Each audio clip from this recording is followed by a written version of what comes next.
Hello everyone, অনেক দিন পর প্রায় ৩ মাস বাদে আমি তোমাদের সাথে কোনো ভিডিও আবার শেয়ার করছি। অ্যাকচুয়ালি আমি আমার জব লাইফ, স্টাডি লাইফ নিয়ে এতটাই মাঝে বিজি হয়ে পড়েছিলাম যে ভিডিওটা আর কন্টিনিউ করতে পারছিলাম না। তো ভেবেছি এখন থেকে যখনই সময় পাবো একটু একটু করে মিনি ব্লগ বা শর্টস দেওয়ার চেষ্টা করব। সেজন্য আজকে একটা ছোট ভিডিও দেওয়ার চেষ্টা করছি। আজকে আমার ক্লিনিক্যাল ডিউটি আছে স্টুডেন্টদেরকে নিয়ে যাওয়ার জন্য। সেই জন্য সকাল সকাল আমি এখন রেডি হচ্ছি। ঘড়িতে এখন বাজে প্রায় 6:30টার মতো, 6:30 পৌনে 7টা।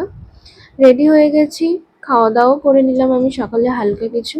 এই যে আমার রুমে একটা গণদাদা আছে, প্রণাম করে রেডি হয়ে আমি এখন বেরিয়ে যাচ্ছি ডিউটিতে।